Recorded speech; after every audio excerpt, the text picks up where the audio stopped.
Hey guys, it's Brittany Monroe. I'm a realtor located in Citrus County, Florida. Today, I'm in Beverly Hills in the neighborhood of Pine Ridge Estate, touring this home that recently came on the market. It's listed with Mark Siegel, also with Tropic Shores Realty. It is a beautiful home that was built in 2021. It has 3 bedrooms with an office and a formal dining room, 2 bathrooms, and a 2-car garage. It has a 40 amp hookup in the garage for an electric vehicle and a 50 amp hookup if you would like to put your RV here on site. There's also an extra parking pad, a concrete pad for an RV. This is a beautiful, very well maintained home. It looks brand new inside. So if you're interested in this property, please give me a call at 352-507-5675. Be sure to check the description below with the address, the price, and all the details. Come take a tour with me.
so much for joining me on this home tour. This is a great home for sale in Pine Ridge Estates here in Beverly Hills, Florida.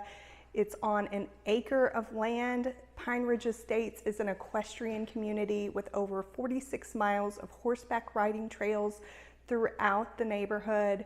It also has a community center and a community barn.